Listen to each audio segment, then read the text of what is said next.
projet anaglyphe, étape 5, animer l'anaglyphe. À cette étape-ci, on va insérer 3 barres de défilement qui vont nous permettre de changer la valeur de A, B et la valeur du vecteur de translation pour faire bouger l'objet en 3 dimensions. Pour ce faire, vous allez reproduire la mise en forme suivante. Donc, sous votre graphique, vous allez définir A, B et V1, espacés de 2 cellules à peu près. Puis, on va insérer les barres de défilement ici. Pour insérer une barre de défilement, il faut avoir l'onglet Développeur dans les menus. Si vous ne l'avez pas, allez dans Fichier, Options, Personnaliser le ruban. Et dans les onglets principaux, vous allez voir l'onglet Développeur. Il faut qu'il soit coché. Vous faites OK. Donc, dans l'onglet Développeur, vous allez aller dans Insérer, Contrôle ActiveX. Attention, prenez pas Contrôle de formulaire. Celui-ci est plus sophistiqué et va faire de meilleurs résultats. Barre de défilement, c'est cette icône. On clique. Avec la souris, vous créez la barre de défilement de la dimension voulue. Et maintenant, il va falloir changer 3 propriétés. Vous allez soit dans Propriétés ici, ou, je préfère encore mieux, bouton droit de la souris, Propriétés.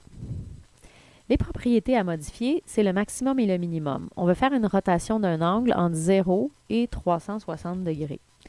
Et ensuite, le résultat de la barre de défilement va être une valeur. Cette valeur-là doit être affichée dans une cellule. On veut que ce soit cette cellule-là, c'est-à-dire N52 dans mon exemple.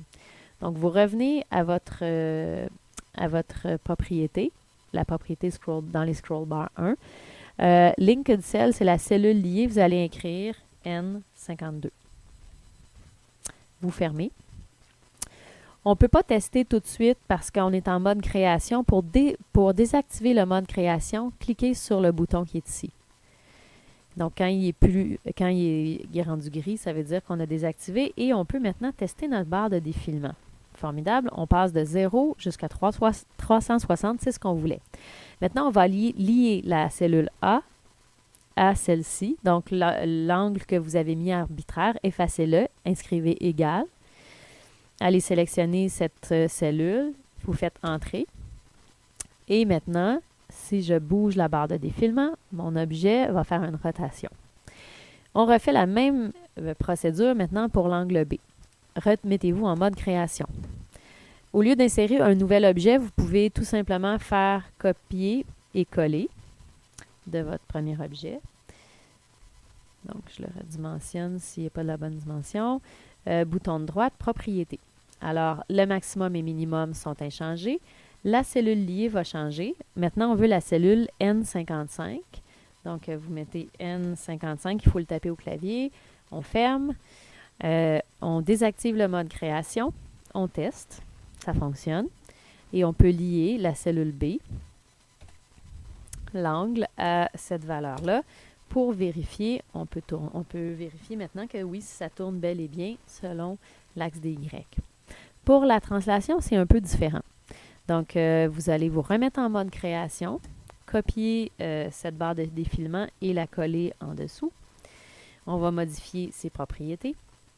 Le minimum et maximum, ça serait bien de faire une variation de translation, disons, de moins 10 à 10. Malheureusement, on ne peut pas mettre de valeur négative. Donc, mettez de 0 à 20 comme valeur. La cellule liée, mettez pas la cellule jaune tout de suite, mettez la cellule juste au-dessus qui est la N57. Donc, cellule liée N57.